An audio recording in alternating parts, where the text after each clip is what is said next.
Hello my dear friends, आप सभी का मेरे इस YouTube चैनल एकेन क्लासेस में दिल से स्वागत है।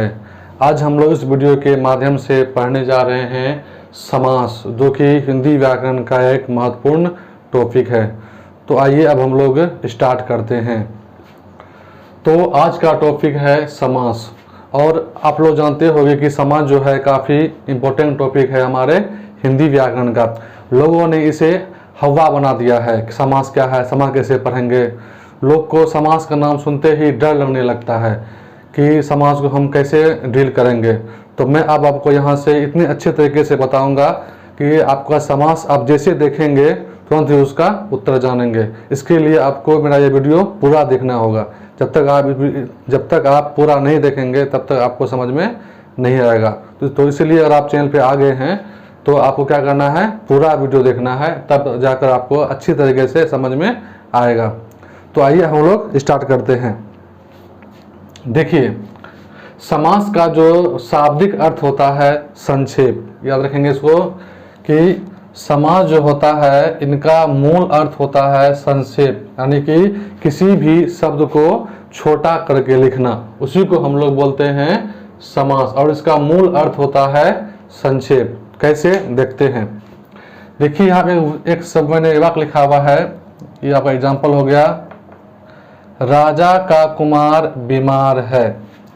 राजा का कुमार, कुमार का मतलब होता है पुत्र यानी कि बेटा। राजा का कुमार क्या है तो बीमार है।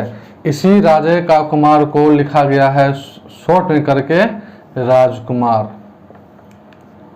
नहीं, तो समास का अर्थ होता है संक्षेप करके लिखना। वही लिखा गया है कि राजा का कुमार जो था इसको छोटा करके क्या बना दिया गया है तो राजकुमार, जो कि क्या है तो समास का एग्जाम्पल है। हम लोग इसका देखते हैं परिभाषा। इसका परिभाषा क्या होता है, जब दो या दो से अधिक शब्द अपने विभक्ति चिन्हों को छोड़कर, यहाँ पे शब्द आया है विभक्ति चिन्ह। तो आप लोग के मन में ये प्रश्न उठता होगा कि विभक्ति चिन्ह क्या है। तो आप लोगों ने जरूर पढ़ा होगा कारक। कारक का जो चिन्ह होता है ने, को, से, का, के, की, रा, रे, री। तो जो भी आप जो चिन्ह, कारक का चिन्ह जो होता है वो चिन्ह, उसी चिन्ह को हम लोग बोलते हैं विभक्ति चिन्ह। तो क्या होता है, जब समास का मिलन होता है, जब दो पद आपस में मिलते हैं तो वहाँ पे विभक्ति चिन्ह लोप हो जाता है, वह चिन्ह वहाँ से गायब हो जाता है। देखिए कैसे, जब दो या दो से अधिक शब्द अपने विभक्ति चिन्हों को छोड़कर आपस में मिल जाते हैं तो उसी मेल को हम लोग समास कहते हैं। कैसे, देखिए यहाँ पे शब्द था राजा का कुमार, यहाँ पे क्या हो गया, ये का जो है, ये का आपका है इनका विभक्ति चिन्ह है, ये यहाँ से गायब हो गया है। एक न्यू शब्द बना है राजकुमार, इसी को हम लोग कहते हैं समास कहते हैं। नहीं, अब देखिए जो नोट में मुझे याद रखना है कि समास में जो है पदों का मेल होता है। जी, जो आप समास में जो होते हैं, जो पद होता है उनका मेल होता है। नहीं, और जब समास में होता है, देखिए दो पद होते हैं, एक होता है समास विग्रह, एक होता है समास पद या समासिक पद। तो आपके मन में जो प्रश्न उठता होगा कि आखिर ये समास विग्रह क्या है। जी हाँ, मैं आपको बताता हूँ कि समास विग्रह क्या है। देखिए, कोई शब्द जो पहले दिया हुआ रहता है, नहीं, और जो मतलब कि अगर हम समास करते हैं, समास होने के पूर्व जो शब्द रहता है उसी को हम लोग कहते हैं समास विग्रह। जैसे पद का मिलन होने के बाद जो नया शब्द बनता है उसे बोलते हैं हम लोग समास पद या समासिक पद। तो आप लोग एक वाक्य से समझिए। देखिए, राजा का कुमार बीमार है, तो ये राजा का कुमार जो पूरा जो शब्द हुआ इसको बोलेंगे हम लोग समास विग्रह।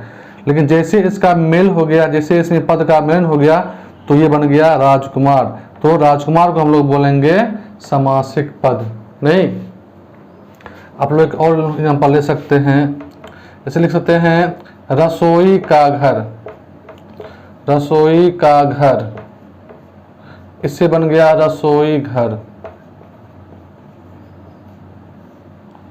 तो आप लोग ध्यान दीजिए, जो पहले का जो शब्द है रसोई घर, यानी कि इसमें अभी तक पद का मिलन नहीं हुआ है, तो इसको हम लोग कहेंगे समास विग्रह। ये क्या हो गया, समास विग्रह।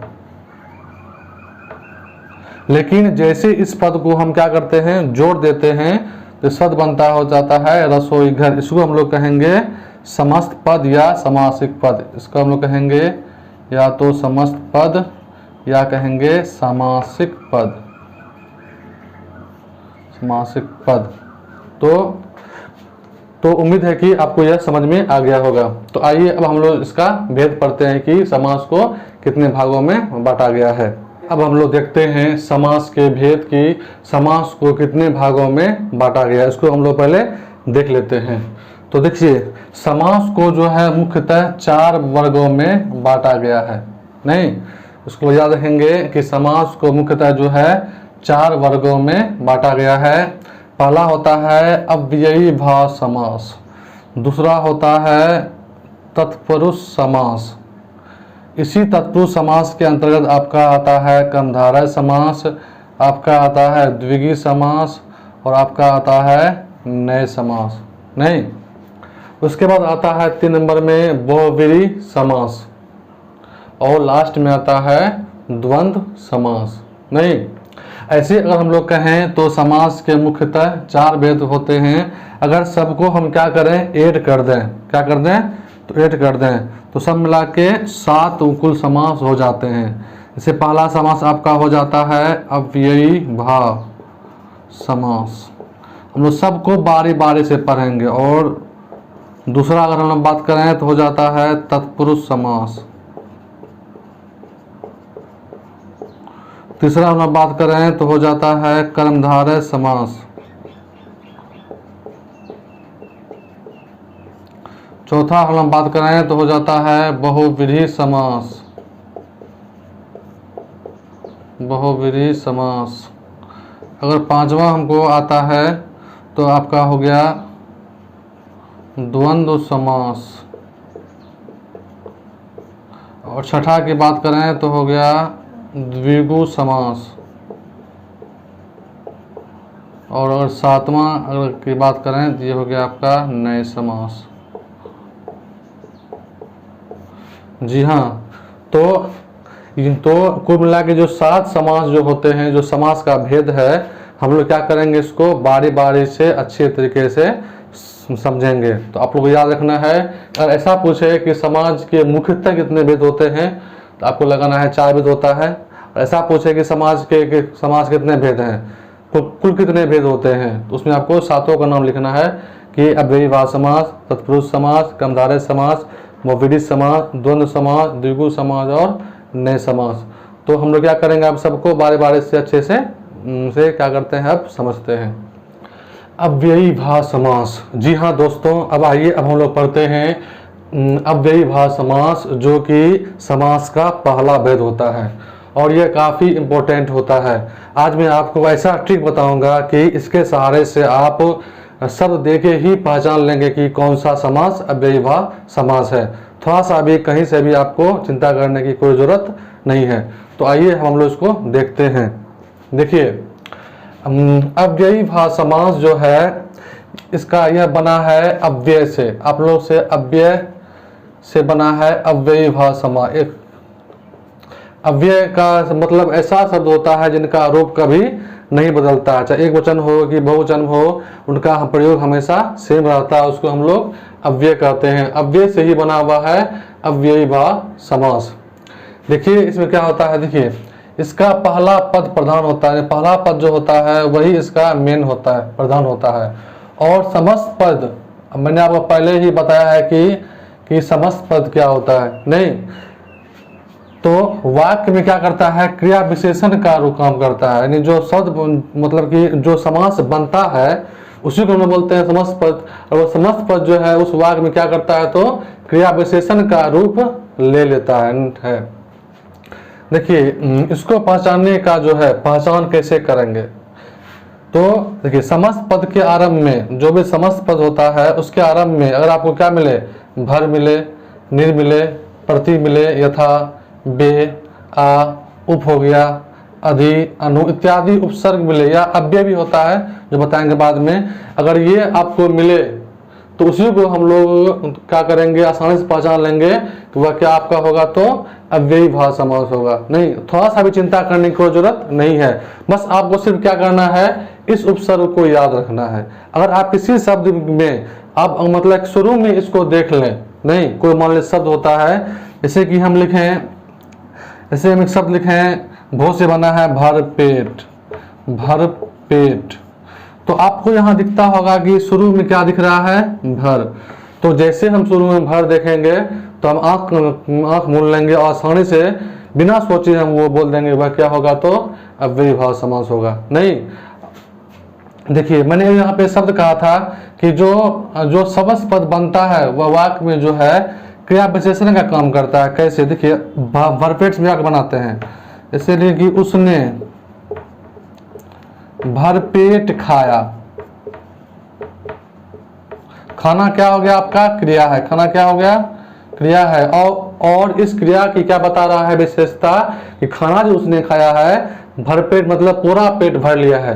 और यहाँ पे यह देखिए भरपेट जो है क्या बन गया, तो क्रिया विशेषण बन गया। और वही चीज मैंने आपको यहाँ पे लिखा है कि जो अव्ययी भाव समास होता है, जब वह समस्त पद में वह जो है वाक्य में जो है क्रिया विशेषण का काम करने लगता है। नहीं, तो देखिए हम लोग यहाँ पे हमने क्या लिया है, कुछ एग्जाम्पल लिया है अव्ययी भाव समास का, कि कैसे हम लोग तुरंत पहचान लेंगे। देखिए भर से बना है भरपेट, भरसक। जैसे आपको शब्द मिलेगा कि भरसक, तो आप देखेंगे यहाँ पे आपको मिल जाएगा ये है भर। जैसे आप यहाँ पे भर देखिए तो आप समझ जाइए कि वह क्या होगा, तो अव्ययी भाव समास होगा। फिर एक शब्द मैंने लिया है निर। निर से जो भी शब्द बनेगा, यहाँ से बना है निर्भय, निर्मल। नहीं, तो आप जैसे यहाँ पे देखते हैं कि यहाँ पे निर्भय में निर छुपा हुआ है, निर्मल में क्या है, निर छुपा हुआ है, तो आप आसानी से मार देंगे कि यह शब्द क्या हो जाएगा, तो अव्ययी भाव समास होगा। प्रति से क्या बना है, प्रतिदिन, प्रत्येक। प्रत्येक का अलग करेंगे तो इसका क्या होगा, प्रति जोड़ एक। यहाँ देख सकते हैं प्रति दिख रहा है, इसमें देख सकते हैं आप प्रति देख सकते हैं। तो जैसे इस शब्द में आप शुरू में देखिए कि दिया हुआ है प्रति, तो आप समझ जाइए कि वह क्या होगा, तो अव्ययी भाव समास ही होगा। कहीं भी थोड़ा सा भी इसमें दिक्कत आपको नहीं होना चाहिए पहचानने में, कि सिर्फ आपको करना क्या है, इस शब्द को याद रखना है, भर, निर, प्रति, यथा, बे, आ, उप, अधि, अनु, यानी कि शुरू में जो उपसर्ग हो और वह शब्द क्या हो, अगर क्रिया विशेषण के रूप में काम करना स्टार्ट कर दे तो वह आसानी से हम क्या कहेंगे, उसको अव्ययी भाव समास कहेंगे।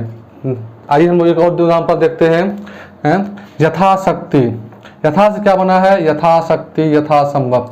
यथा देखिए अब हम दिख रहा है, जैसे यहाँ देख लिए हम क्या, यथा। यहाँ पे देखिए देख रहे हैं यथा, तो ये दोनों शब्द आपके हो जाएंगे अव्ययी भाव समास। बे से बना है बेपरवाह, बेफालतू। यहाँ देखिए शुरू में दिख रहा है बे, यहाँ भी दिख रहा है आपको बे। तो आप जैसे देखिए यहाँ पर बे लिखा हुआ है तो वो आपका हो जाएगा अव्ययी भाव समास। नहीं, तो आप इसी तरह से देखिए आ है, आ उपसर्ग है, इससे शब्द बना है आजीवन, आजन्म। यहाँ भी आप देख सकते हैं कि शुरू में शब्द आया है आ, यहाँ पे देखिए शब्द आया है आ। नहीं, जैसे उप से बना है उपकूल, उपचय। यहाँ भी आप शुरू में देख सकते हैं उप है, यहाँ भी देख सकते हैं उप है। नहीं, तो अधि से मान लें कि मैंने लिया एग्जाम्पल, अधि से क्या बना है, अधिकार, अधिगत। तो यहाँ भी देख सकते हैं कि है अधि है, यहाँ भी देख सकते हैं अधि है। अनु, अनुस बन गया अनु, अनुकरण बन गया। तो आप आसानी से यहाँ पे देख सकते हैं कि अब आपको करना क्या है, सिर्फ ये कुछ उपसर्ग को याद करना है। और आप शुरू में क्या देखते हैं, उपसर्ग को देखें और आसानी से आप उसको क्या करें, लिख देंगे कि वह अव्ययी भाव समास ही होगा। अब देखिए ट्रिक नंबर 2, देखिए आपको एक और चीज आएगा। कभी कभी क्या होता है कि एक ही शब्द 2 बार आता है। देखिए एक ही शब्द 2 बार आ, जैसे कि हाथों हाथ, यहाँ भी हाथ, यहाँ भी हाथ, यानी एक शब्द को 2 बार रिपीट किया गया है। अगर आपको ऐसा शब्द देखने को मिले तो वो होता है आपका अव्ययी भाव समास। नहीं, आप लोगों ने पढ़ा होगा आपने द्वंद्व समास। उसमें क्या होता है, 2 अलग अलग शब्द होता है। ऐसे बात दाल भात, माता पिता, उसमें 2 अलग अलग शब्द होते हैं। लेकिन इसमें क्या होता है कि अव्ययी भाव समास में क्या होता है, एक ही शब्द को 2 बार रिपीट किया जाता है। तो अगर ऐसा शब्द आपको कहीं देखने को मिले तो वह क्या होता है, अव्ययी भाव समास होता है। देखिए रातों रात, यहाँ भी क्या हो रहा है, यहाँ भी रात, यहाँ भी रात, यानी कि रात के बाद रात, यानी कि रात क्या हो रहा है, पुनरावृत्ति हो रही है। धीरे धीरे, यहाँ भी धीरे है, यहाँ भी धीरे है, इस धीरे को बार बार रिपीट किया गया है। तो अब क्या करेंगे, उसको आसानी से अव्ययी भाव समास देख लेंगे। यहाँ भी एक शब्द आया है, देखिए दीनानुदिन, दिन के बाद दिन, यहाँ भी आया है दिन, यहाँ भी आया है दिन, दिन दिन क्या हो रहा है तो बार बार रिपीट हो रहा होगा, तो इसलिए यह क्या हो गया तो अव्ययी भाव समास हो गया। तो उम्मीद है कि आपको है ये अव्ययी भाव समास काफी अच्छे से समझ में आ गया होगा। नहीं तो आइए अब हम लोग बढ़ते हैं इसके नेक्स्ट भेद की ओर। ये अब हम लोग पढ़ते हैं तत्पुरुष समास, जो कि काफ़ी इम्पोर्टेंट है, हम लोग इसको काफ़ी अच्छे से समझेंगे। तो हम लोग सबसे पहले इसका जो जान लेते हैं कि क्या परिभाषा होता है। देखिए, इस वह समास जिसका उत्तर पद, इसको अंतिम पद भी कहते हैं, प्रधान हो, उसे हम लोग कहते हैं तत्पुरुष समास। नहीं तो आप लोग के मन में प्रश्न आया होगा उत्तर पद या अंतिम पद क्या है, इसको हम लोग कैसे पहचानेंगे। चलिए हम लोग देखते हैं कैसे। मान लीजिए हम एग्जाम्पल लेते हैं, राजकुमार सख्त बीमार था, सख्त बीमार था। ठीक है, मैंने यहाँ एग्जाम्पल ले लिया। आप लोग राजकुमार को याद होगा कि इसको बोलते हैं समस्त पद, तो ये समस्त पद आपका क्या हो गया, राजकुमार हो गया। ठीक, इसको हम लोग क्या करते हैं, विग्रह करते हैं। ये होता है राजा का कुमार, अब इसको यहाँ ऐड कर देते हैं तो क्या होगा, सख्त बीमार, सख्त बीमार था। ठीक है, अब जो है आप प्रश्न पूछिए कौन बीमार था, कौन है बीमार। ठीक है, हम अपने मन से क्वेश्चन पूछेंगे कि कौन बीमार है, तो जाहिर सी बात है कि राजा का कुमार बीमार है। नहीं, यानी कि कुमार का मतलब यानी कि उसका पुत्र, यानी कि उसका बेटा, और यही आपका हो गया अंतिम पद, यही उत्तर पद का, इसी हम लोग उत्तर पद या अंतिम पद बोलते हैं। और अंतिम पद की यहाँ पे क्या है तो प्रधानता है, उसी का वहाँ वैल्यू है। और यहाँ पे देखिए राजा का कुमार में क्या है तो पुत्र या बेटा, इसके बारे में बताया जा रहा है कि वह क्या है, बीमार है। और आपको ऐसा शब्द देखने को मिले तो वह जाहिर से क्या होगा तो तत्पुरुष समास होगा। नहीं, हम लोग एक और एग्जाम्पल लेते हैं, जैसे कि हम ले लेते हैं पॉकेट मार, पॉकेट मार, इसको मान ली विग्रह करते हैं तो क्या होगा, पॉकेट को मारने वाला, मारने वाला। नहीं, पॉकेट को मारने वाला, मान ली इसी हम वाक्य बनाते हैं, मान ली पॉकेट को मारने वाला या पॉकेट मार पकड़ा गया, मान ली पॉकेट मार पकड़ा गया, तो यहाँ पे इसको खंडन करते हैं, बनता है पॉकेट मार को, पॉकेट को मारने वाला पकड़ा गया, मान ली से ये शब्द बनता है। तो यहाँ पे आप लोग देखते हैं कि ये जो पॉकेट है इसके बारे में कोई नहीं है, इस पॉकेट को जो मारा था, इस पॉकेट को जो छीन के भागा था, उसकी यहाँ पे क्या है तो उसकी जो उसकी प्रधानता है। तो इसलिए मैंने बताया कि वह समास जिसका उत्तर पद या अंतिम पद क्या होता है, प्रधान होता है, नहीं उसके बारे में मेन होता है, उसी को हम लोग बोलते हैं तत्पुरुष समास। ठीक है, तो अब हम लोग सीखेंगे कि कैसे हम लोग पहचानेंगे कि कोई समास तत्पुरुष समास कैसे है। ठीक है, तो आइए हम लोग चलते हैं। तत्पुरुष समास पहचानने के लिए सबसे पहले क्या करना है, आपको कारक का ये 6 जो चिन्ह होता है इसको आपको याद रखना बहुत जरूरी है। जे कर्म का होता है को, कर्ण का होता है से, संप्रदान का होता है के लिए, अपदान का होता है से, संबंध का होता है का के की, अधिकरण का होता है में पर। समझे, यानी इसी जो 6 जो आप पढ़ते हैं चिन्ह, इसी 6 चिन्ह का प्रयोग तत्पुरुष समास में होता है। नहीं, और यहाँ पे जो से होता है इसका मतलब होता है अलगाव, यानी कि अलग करना। अगर आपको ये कारक का सभी चिन्ह याद है तो आपको तत्पुरुष समास पहचानने में मेरी गारंटी है कि आपको कहीं भी दिक्कत नहीं होगी। तो चलिए देखते हैं कैसे। जैसे यहाँ कारक का पहला चिन्ह है को, ठीक है, तो इसका इससे शब्द बना है, देखिए गगनचुंबी। इसको जब हम अलग करते हैं तो क्या होता है इसका गगन को चूमने वाला, गगन को चूमने वाला। तो आप लोग यहाँ पे गौर कीजिए, यहाँ पे एक चिन्ह आया है को, और ये क्या है तो कारक का चिन्ह है, कारक का क्या है यह चिन्ह है। तो आप लोग गौर करेंगे कि जहां भी आपको कारक का चिन्ह मिले तो आप लोग समझ जाइएगा कि वह जो होगा तो तत्पुरुष समास ही होगा। तो यहाँ पे देखिए एक शब्द है गगन चुंबी, इसको जब हम लोग विग्रह करते हैं तो बनता है गगन को चूमने वाला। यहाँ आप देख सकते हैं आसानी से को चिन्ह जो है शो कर रहा है। को चिन्ह कौन सा चिन्ह है तो ये कर्म का चिन्ह है। फिर लेते हैं हम लोग कट खोदवा, यानी कि काठ को खोदने वाला। यहाँ भी क्या हो रहा है काठ को, वहां पे भी को चिन्ह आ रहा है और को चिन्ह जो क्या है तो आपका कर्म कारक है नहीं। फिर देखिए सुख प्राप्त, इसको अगर हम खंडन करते हैं तो इससे ही हमको मिलता है सुख को प्राप्त। यहाँ भी क्या आ रहा है तो को जो है कर्म कारक जो है वह चिन्ह यहाँ पर देखने को मिल रहा है। फिर देखिए शत्रुघ्न, तो इसको अलग करेंगे तो इसका भी वही होगा शत्रु को नाश करने वाला, नाश करने वाला, यानी कि जी जो कि शत्रु को पराजित कर दे, यानी शत्रु को जो कुछ ना समझे, शत्रु को नाश करने वाला। और यहाँ पे देखते हैं कि यहाँ पे जो चिन्ह आया है को चिन्ह आया है और को चिन्ह जो क्या है तो आपका कर्म का चिन्ह है नहीं। तो आप मतलब आसान से देख सकते हैं कि अगर आप कारक का चिन्ह याद है खंड करेंगे और कारक का चिन्ह जहां मिलेगा तो आप आसानी से समझ जाइए कि वह जो होगा आपका तत्पुरुष समास होगा। आपको कहीं से भी दिक्कत नहीं होनी चाहिए। फिर हम लेते हैं देखिए से लेते हैं मन माना, इससे क्या होगा इसका खंड करते क्या बनेगा मन से माना, नहीं मन को नहीं मानने वाला। गुण युक्त, यानी कि इसका खंड करेंगे तो क्या होगा गुण से युक्त।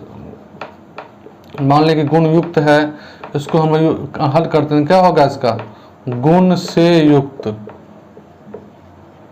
यहाँ पे आप देख सकते हैं यहाँ पे क्या हो रहा है तो यहाँ पे भी से का चिन्ह आ रहा है। से का चिन्ह किसका है तो कर्ण का चिन्ह है, नहीं वह गुण से भरपूर है, काफी सारा गुण उसमें है। ऐसे वह कि रक्ता रक्त, क्या होगा इसके रक्त से रक्त, नहीं खून ही खून, वहां से भी क्या हो रहा है तो से चिन्ह आपको मिल रहा है। कामचोर, कामचोर को अगर हम क्या करते हैं अलग करते हैं तो उसका बनता है काम से चोरी करने वाला, यानी ऐसा व्यक्ति जो काम करना ही नहीं चाहता है उसको हम लोग बोलते हैं काम चोर। और यहाँ भी क्या आता है तो से चिन्ह आता है। कैसे, इसे हमने क्या बताया काम से चोरी करने वाला, काम से चोरी यानी वह काम करना ही नहीं चाहता है। और ये जो से चिन्ह है आपका जो क्या है तो कर्म का चिन्ह है। तो आप इससे आसानी से पकड़ सकते हैं कि कहीं से भी अगर खंडन करने के बाद अगर कारक का चिन्ह आता है तो वह क्या होगा तो तत्पुरुष समास होगा। ठीक है, तो हम लोग आगे देखते हैं के लिए, इसको खंडन करते हैं तो ये क्या चिन्ह बनता है देवालय, तो क्या होगा इसका देव के लिए आलय। आलय का मतलब होता है घर, देव के लिए यहाँ पे क्या आ रहा है के लिए, और के लिए जो चिन्ह है वह किसका है तो संप्रदान का चिन्ह है। यहाँ भी देख सकते हैं कि यहाँ भी के लिए जो आया है वह संप्रदान के लिए जो चिन्ह है वह आया है। तो आप आसानी से कह सकते हैं कि यह देवालय जो होगा आपका तत्पुरुष समास होगा, क्योंकि इस शब्द में भी के लिए चिन्ह आया है जो कि एक संप्रदान कारक है। विद्यालय का लीजिए, इसको आप अलग कीजिए, क्या बनेगा विद्या के लिए आलय, यानी विद्या के लिए घर, यानी ऐसा स्थान जहाँ पे विद्या को बनाया जाता है पढ़ाया जाता है। इसको हम खंड करते हैं, यहाँ भी तो क्या आता है के लिए चिन्ह आता है, इसलिए विद्यालय भी आपका क्या हो गया तत्पुरुष समास हो गया। फिर देखिए रसोई घर, इसको हम खंड करते हैं तो क्या बनेगा इसका रसोई के लिए घर, के लिए घर। यहाँ भी आपका के लिए चिन्ह आ रहा है, तो आप आसानी से पहचान सकते हैं जो के लिए चिन्ह क्या है। तो मैंने बताया था कि के लिए चिन्ह किसके लाया है तो संप्रदान कारक के लाया है, और इस शब्द में कारक का चिन्ह आ रहा है, इसलिए यह जो होगा रसोई घर यह आपका तत्पुरुष समास हो जाएगा। नहीं तो आप एवं से बारे बारे से सीख सकते हैं कि यार किसी शब्द को अलग करते हैं वहां पे अगर कारक का चिन्ह आता है तो वह शब्द क्या होगा डेफिनेटली तत्पुरुष समास होगा। नहीं तो एवं प्रकार से देखिए अब लोग से पाते हैं, से का मतलब होता है अपादान के लिए आया है, इसका मतलब होता है अलगाव, यानी अलग करना। देश निकाला मतलब क्या हो गया देश से निकल गया, यानी वह देश से क्या हो रहा है दूर जा रहा है, देश से अलग हो रहा है। यहाँ पे क्या हो रहा है तो से कारक चिन्ह आ रहा है, इसलिए यह देश निकाला जो हो गया क्या हो गया आपका तत्पुरुष समास हो गया। फिर देखिए गृह निकाला यानी हो गया घर से निकालना, घर से आप निकल जाइए, तो इसी कारण से ये आपका हो गया तत्पुरुष समास। फिर देखिए धर्म विमुख, इसका क्या हो जाएगा, धर्म से विमुख, धर्म से वह अलग हो गया। यहाँ पे इस से का मतलब हो रहा है कि यहाँ पे अलगाव का बोध रहा है, और यह से जो है आपका अप्रदान कारक का चिन्ह है, चूंकि इसमें कारक का चिन्ह आया है इसीलिए यह धर्म विमुख जो आपका हो गया तत्पुरुष समास हो गया। नहीं, अब ना का लेते हैं, का के जो कि संबंध का है, का के की, इसको लेते हैं का। जैसे क्या हो गया गंगा जल, इसको हम लोग अलग करते हैं तो क्या बनेगा, गंगा का जल।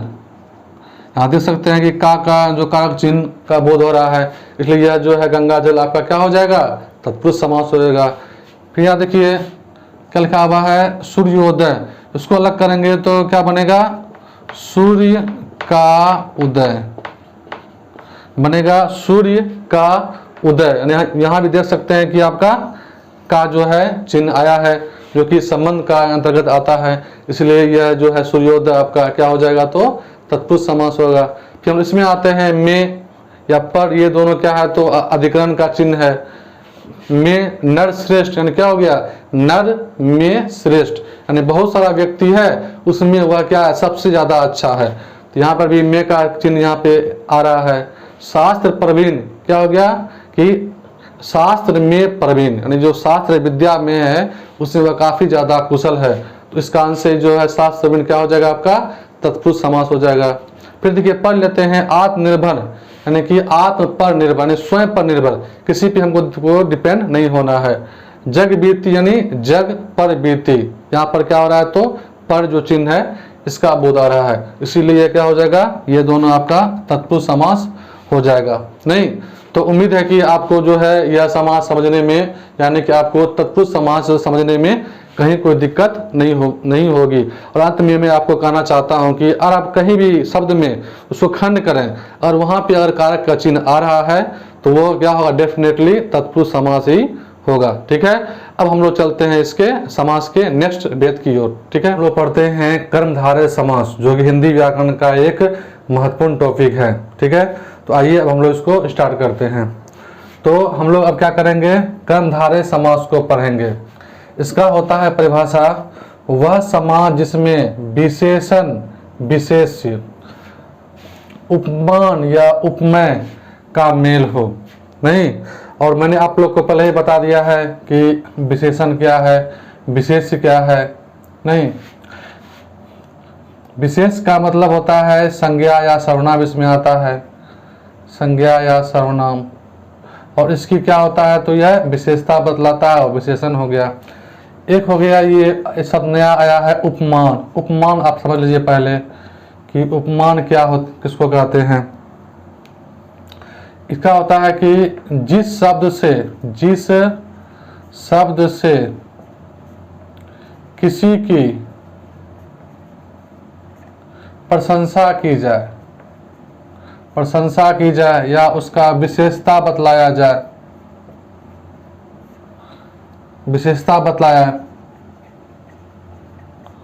तो वह शब्द जो है वो कहलाता है आपका, वो आपका उपमान कहलाता है। नहीं, कैसे, जैसे हम लिखें कि चंद्रमुखी।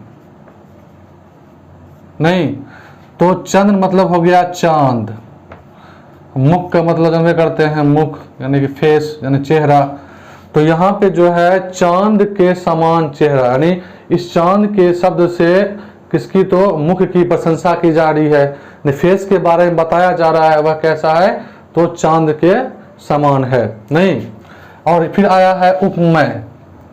तो देखिए उपमेय किसको कहते हैं, उपमेय में होता है कि जिसकी विशेषता बतलाई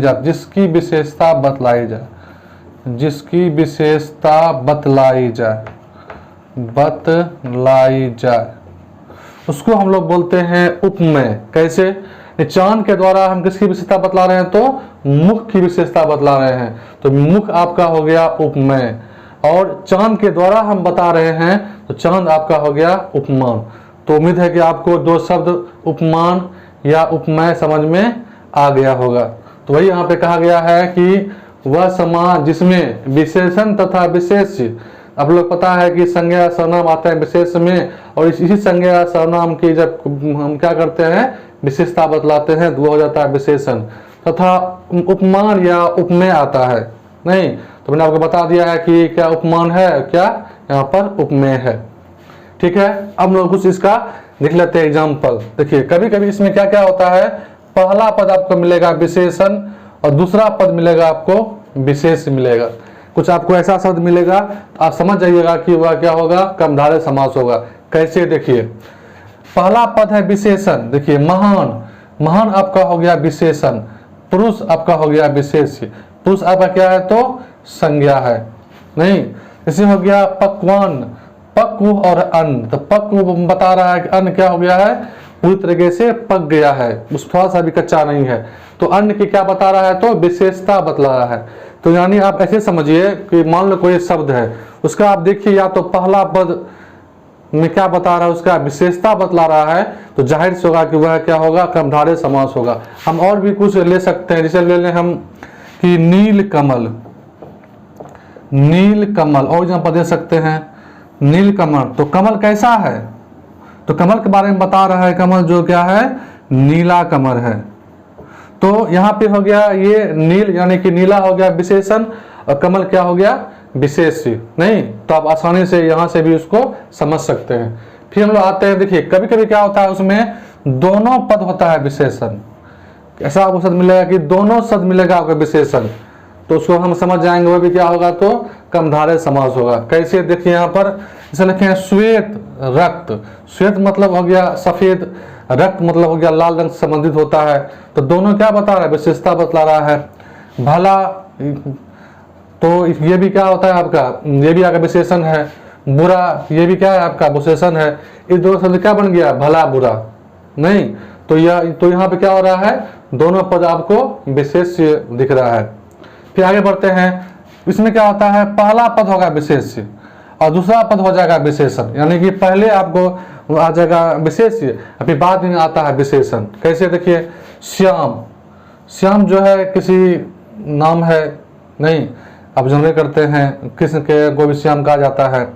और सुंदर मतलब होता है अच्छा, तो यानी कि श्याम, यहाँ पे श्याम का मतलब हो गया है शरीर, क्या हो गया है आपका मतलब शरीर हो गया है। सुंदर मतलब हो गया अच्छा, यानी उसका शरीर जो है काफी अच्छा है, काफी सुंदर है, नहीं। फिर कभी कभी क्या होता है कि दोनों पद आता है विशेष्य, नहीं। जैसे हो गया आम वृक्ष, तो आम भी आपका क्या है संज्ञा है, वृक्ष भी आपका संज्ञा है। हम बताए थे कि विशेष होता है संज्ञा का नाम होता है। तो वृक्ष किसका है, तो आम का वृक्ष है। तो किसका वृक्ष है, तो आम का वृक्ष है। वहां पे स्पष्ट हो रहा है वो जो वृक्ष जो है वह आम का वृक्ष है, वहां पे उस वृक्ष की वहां पर विशेषता बतला रहा है, इसलिए यह क्या हो गया आपका कर्मधारय समास हो गया, नहीं। तो उम्मीद है कि आप लोग को यह टॉपिक समझ में आ रहा होगा। तो इसमें कहीं कोई दिक्कत नहीं है, सिर्फ आपको एक चीज का याद रखना है, क्या रखना है कि अगर कोई आप शब्द देखते हैं उसमें या तो पहला पद आपको मिल जाए विशेषण और अंत मिलेगा विशेष्य, या तो कभी क्या होगा दोनों पद मिल जाएगा विशेष्य। जहां भी आपको विशेषण या विशेष्य पद दिखे तो समझ जाइए कि वह आपका कर्मधारय समास होगा, नहीं। अब हम लोग आते हैं उपमान या उपमेय, जो हम लोग यहाँ पे पढ़े थे। पहला पद होता है उपमान, जैसे वह चंद्रमुखी बताए थे कि यह जो है ये जो मुख है इसकी विशेषता बतला रहा है, वह किसके समान है तो चांद के समान। इस चांद के द्वारा एक मुख की तारीफ किया जा रहा है। पहला पद उपमेय, देखिए यहाँ पर इसमें क्या है, पहला पद है उपमेय नर सिंह। तो यहाँ पे क्या है, नर मतलब हो गया आप समझ सकते हैं आदमी, सिंह मतलब हो गया जानवर। तो आदमी जो किसके समान है, तो इस आदमी की तुलना जो है सिंह के द्वारा किया गया है। यहाँ पे क्या है, पहला पद आपका उपमेय हो गया। कभी क्या होता है कि उपमान के बाद आपको उपमेय मिलता है, जैसे हो गया चंद्रमुखी, चंद्र आपका हो गया कि चंद्रमुखी मतलब हो गया उपमेय, यानी इसके बारे में कहा जा रहा है, नहीं। यानी कि मुख किसके समान है तो चंद्रमुखी, इसमें दोनों चीज दिया हुआ है, नहीं। तो उम्मीद है कि आपको यह टॉपिक जो है कर्मधारय काफ़ी अच्छे समझ में आ गया होगा। अब हम लोग चलते हैं समास के अगले भेद की ओर। जी हाँ दोस्तों, आइए अब हम लोग पढ़ते हैं बहुव्रीहि समास, जो कि समास का एक महत्वपूर्ण भेद है, नहीं। देखिए बहुव्रीहि समास जो है इसको पहचानना सबसे आसान है। नहीं मतलब कि आपने जो अभी तक पढ़ा उन सब में सबसे आसान है बहुव्रीहि समास को बताना। नहीं तो सबसे पहले हम लोग इसका जान लेते हैं कि इसका परिभाषा क्या होता है। मेन देखिए कहता है जिस समास में कोई पद प्रधान ना होकर किसी अन्य पद की प्रधानता होती है। मतलब इसको हम ऐसे समझे आसान शब्दों में, जो अपना अर्थ छोड़कर कोई विशेष अर्थ बतलाता हो। नहीं मतलब जो उसका अपना अर्थ होता है उस अर्थ को वह छोड़ देता है और किसी विशेष अर्थ के बारे में बताता है, तो ऐसे शब्द को जो होते हैं वे होते हैं बहुव्रीहि समास। तो आइए हम कैसे, देखिए पहला है मतलब कि एग्जाम्पल लिया है चतुरानन। इसको हम लोग खंड करें तो चार आनन हो जिसके, आनन मतलब होता है आपका सर, चार सर हैं जिसके, अर्थात इसको चार सर होता है तो चार सर होता है ब्रह्मा जी को। यानी कि यह अपना अर्थ छोड़ना बताकर, तो ये जो डायरेक्ट है ब्रह्मा जी के बारे में इंगित करना है। तो आसान शब्दों में आप समझिए कि VIP, अब सुने होंगे VIP मतलब होता है वेरी इंपॉर्टेंट पर्सन, यानी इसमें जो भी होते हैं वह काफ़ी मतलब VIP आदमी होता है और काफ़ी इंपॉर्टेंट आदमी होता है। अगर ऐसा शब्द हो तो आप समझ जाइए कि वह बहुव्रीहि समास है। जैसे देख लीजिए ब्रह्मा जी, तो वो क्या हैं VIP हैं, वो कोई आसान वो आदमी नहीं है। उसके बारे में यहाँ पे इंगित कर रहा है, क्या है चतुरानन, यानी कि चार आनन हैं जिसके, अर्थात ब्रह्मा जी को चार गो सर होता है, तीन आगे रहता है और एक पीछे रहता है, जो हम लोग को फोटो में नहीं दिखाई पड़ता है। अब देखिए अब आता है एक एग्जाम्पल लेते हैं दशानन, यानी कि 10 आनन हो जिसके, यानी कि 10 सिर वाला। तो आप लोगों को पता ही है कि यह आया है किसके लिए, तो रावण के लिए। रावण को पता ही होगा यह आया है रावण के लिए, और रावण क्या है तो VIP पर्सन, वो आम वह नहीं है। उसने तो आप लोग जानते ही हैं रावण जो था राम को भी काफी परेशान कर दिया था। तो वही है, यह जो है जो 10 आनन किसके लिए आया है, रावण के लिए आया है। यहाँ आप लोग देख सकते हैं इस पद की प्रधानता ना होकर यह क्या कर रहा है, रावण को प्रधानता बता रहा है। वही मैंने कहा था जो कोई पद प्रधान नहीं होता है वह किसी अन्य पद की क्या करता है, विशेषता बतलाता है। अब देखिए नीलांबर, यानी कि नीला अंबर हो जिसका, अंबर मतलब हो गया यहाँ पे फेस की बात कर रहा है। नीला फेस किसका होता है, आप लोग सबको पता है, ये होता है आपको महादेव का होता है। नहीं पूरा शरीर होता है नीला होता है। उसके बाद आप कृष्ण को भी देख सकते हैं, उसका ये फेस कैसा होता है, तो नीला फेस पूरा पेंट किया जाता है। लेकिन विशेष किसके लिए आता है, तो महादेव के लिए आता है। और देख सकते हैं कि महादेव जो आपके हो गए, कौन से हो गए, VIP, काफ़ी इंपॉर्टेंट। देवों के देव कौन है, महादेव हैं। हम लोग से क्या करते हैं, तो पूजा करते हैं। अब देखिए पवन आसन, मतलब कि पवन हो आसन जिसका, यानी कि जो क्या करता है, पवन मतलब होता है क्या, आप लोग हवा, जो हवा का ही आसन करता है। और ये पता किसके लिए आया है, वो होता है हनुमान जी। हनुमान जी को आप लोग जानते होंगे, यह क्या होता है, जो खुद पवन का ही आसन करता है। जब मन तब वह एकदम हवा में कूद जाता है। एक छलांग में उसने क्या किया था, पूरी जो जहाँ पे एक छलांग में वह समुद्र को पार करके लंका पहुंच गया था, आप लोगों को पता ही है। तो उसी को बोला गया है पवनासन। शांति प्रिय, शांति प्रिय है जिसको, यह शब्द आया है किसके लिए, तो युधिष्ठिर के। बेचारा को शांति पसंद था, या कभी भी जो था उतना हल्ला नहीं करता था, इसको युद्ध पसंद ही नहीं था, ये जो शांति प्रिय कहा गया है। फिर देखिए सहस्त्र बाहु, सहस्त्र बाहु मतलब 100 हाथियों का वजन, मतलब हजारों वाहन जो होता है उसका वजन उसके हाथों में, बाहों में होता है। और ये आया है किसके लिए, तो भीम के लिए आया है। और भीम को जो था 1000 हाथी का बल था उसके हाथों में। नहीं तो भीम क्या हो गया, आपका VIP पर्सन हो गया। मैंने आपको पहले ही बताया था कि ये मतलब कि इसको पहचानना बिल्कुल ही आसान है।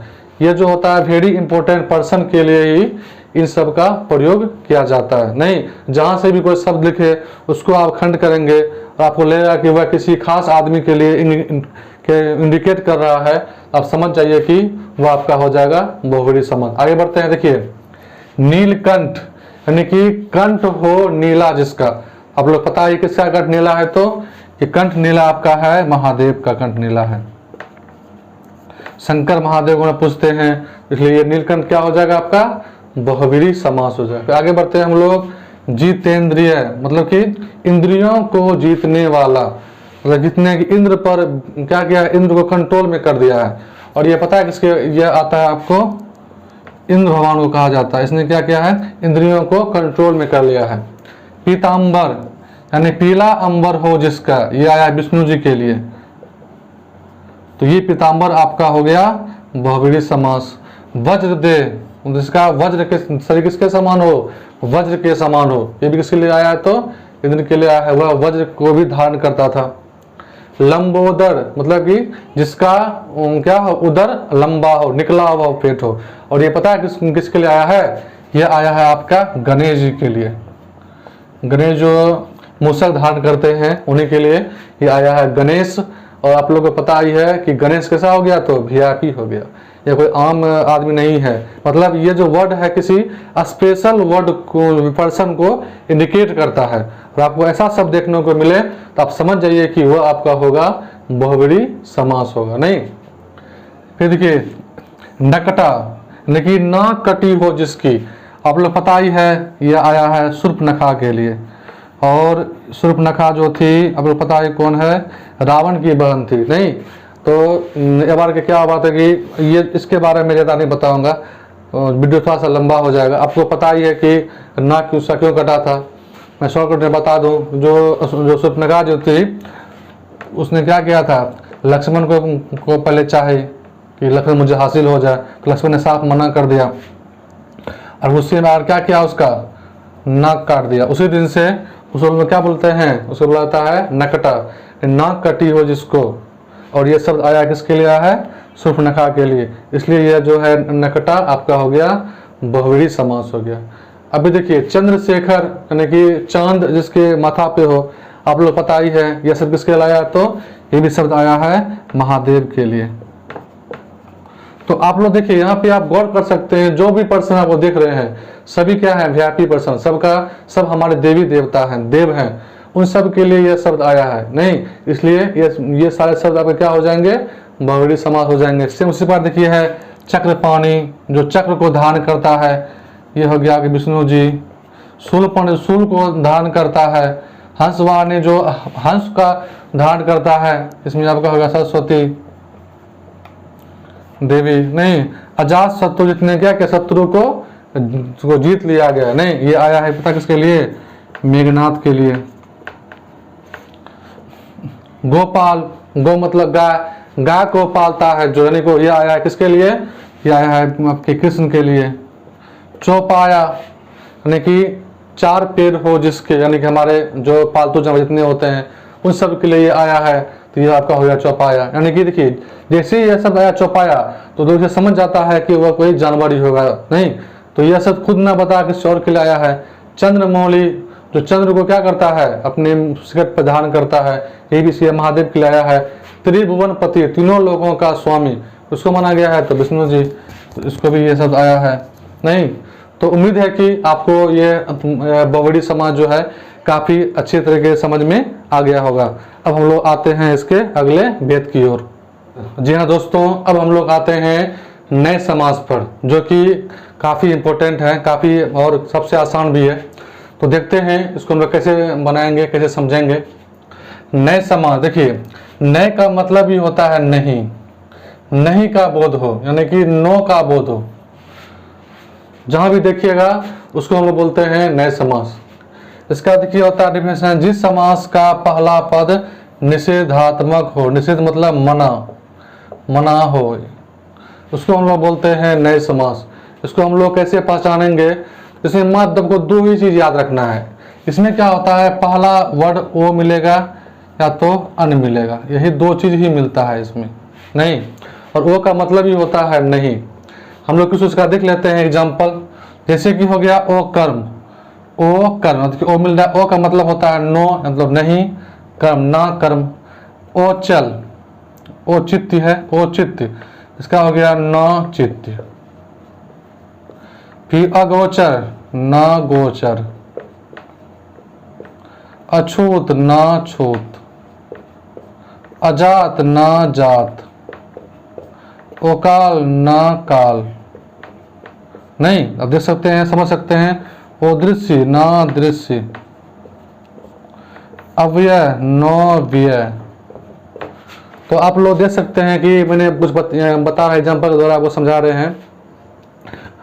औचित्य मतलब हो गया नाचित्य। ओ गोचर, ओ का मतलब भी हो गया नहीं। ओछूत मतलब ना छूत, मतलब कि वह छूने के लायक ही नहीं है, नहीं। ओ काल मतलब ना काल, मतलब इस बार अकाल मैंने काल नहीं पड़ा है, नहीं। ओ दृश्य मतलब होता है ना दृश्य, यानी कि आप उसको नहीं देख सकते हैं, नहीं। उसके बाद देखिए अनजान, अन आया है। अन मतलब हो गया नो जान, मतलब आप मुझे नहीं जानिए, मतलब ऐसा व्यक्ति जिसको हम लोग नहीं जानते हैं, तो वो आपका हो गया अनजान। अनावश्यक मतलब हो गया ना आवश्यक, ना आवश्यक, अनावश्यक। यहाँ देख सकते हैं आप अन आया है। अनपढ़ मतलब हो गया नहीं पढ़ने वाला, मतलब नो पर। अनपढ़ मतलब हो गया नो पर, यानी आप उसको ऐसा व्यक्ति जो क्या कर हो, पढ़ा ही नहीं हो। अनदेखा मतलब ना देखा। तो आप लोग यहाँ पे क्या कीजिए, गौर करते होंगे, हर शब्द का मतलब ही होता है नहीं।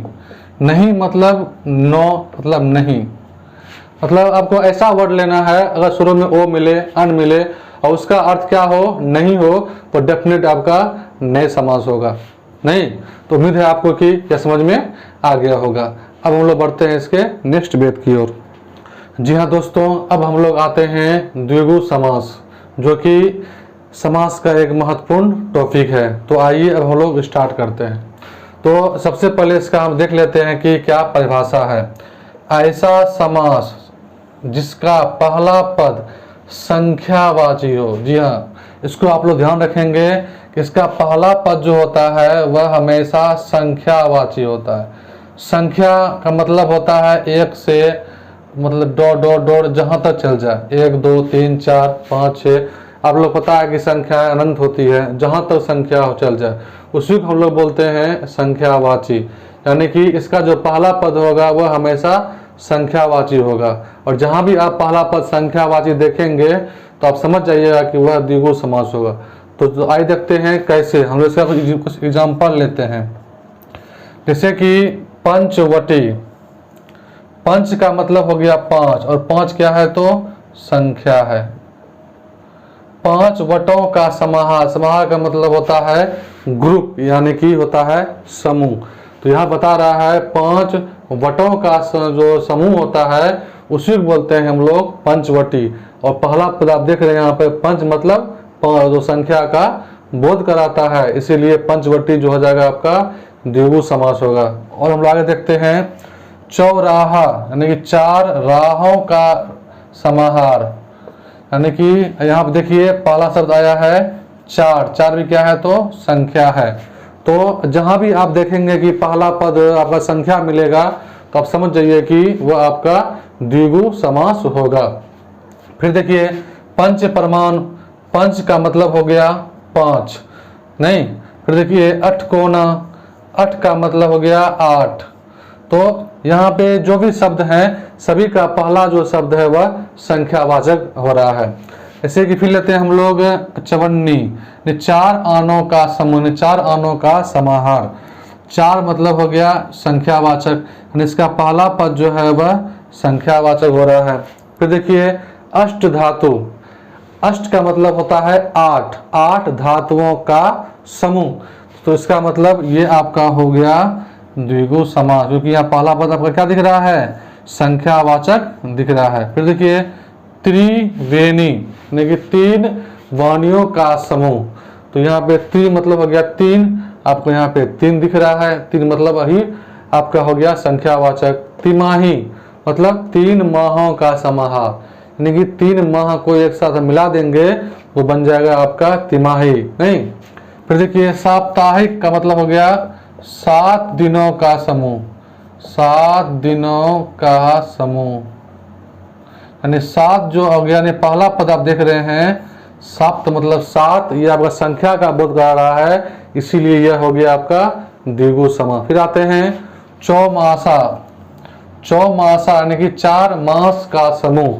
चौ मतलब यहाँ पे, चौ का मतलब यहाँ हो रहा है 4, और 4 क्या है तो संख्या है, इसलिए चौमासा आपका हो गया द्विगु समास। नहीं, फिर हम आगे बढ़ते हैं। देखिए त्रिकोण मतलब कि 3 कोनों का समूह, यहाँ पे भी 3 मतलब हो गया 3, यानी यहाँ पर भी क्या हो रहा है, संख्या का बोध करा रहा है, इसलिए ये आपका हो गया द्विगु समास। इसी प्रकार से देख सकते हैं कि त्रिभुवन, त्रिकाल, नवग्रह, नव मतलब होता है 9, 9 जो होता है ग्रह उसका समूह, चतुर्वेद इसका मतलब हो गया 4 वेद का समूह, यहाँ भी 4 जो संख्या बोध करा रहा है, नवरात्रि मतलब हो रहा है 9 रात का समूह, यहाँ भी 9 आपका संख्या का बोध करा रहा है, इसलिए ये क्या हो रहा है आपका द्विगु समास हो रहा है। फिर देखिए सत सही, सत मतलब हो गया 100, यहाँ भी ये भी आपका जो है संख्या बोध करा रहा है, इसलिए ये शब्द हो गया आपका द्विगु समास। त्रिपाद यानी हो गया 3, पाद मतलब हो गया पेड़, 3 भी आप देख सकते हैं संख्या का बोध करा रहा है, इसलिए ये आपका होगा द्विगु समास। तो इसके अलावा क्या होगा, ढेर सारे एग्जाम्पल हम ले सकते हैं, और इसमें सिर्फ एक ही कॉमन बात है, इसको आप याद रखेंगे कि अगर कोई शब्द है उसका पहला पद आपको अगर दिखता है वह संख्यावाचक है तो वो डेफिनेटली क्या होगा तो द्विगु समास होगा। नहीं तो उम्मीद है कि आपको यह द्विगु समास जो है टॉपिक अच्छे तरीके से समझ में आ गया होगा। अब हम लोग बढ़ते हैं इसके नेक्स्ट भेद की ओर, जो कि समास का अंतिम भेद है, द्वंद्व समास। जी हाँ दोस्तों, अब हम लोग पढ़ेंगे द्वंद्व समास, जो कि समास का काफ़ी इम्पोर्टेंट और सबसे महत्वपूर्ण टॉपिक है। तो आइए हम लोग इसको पढ़ते हैं।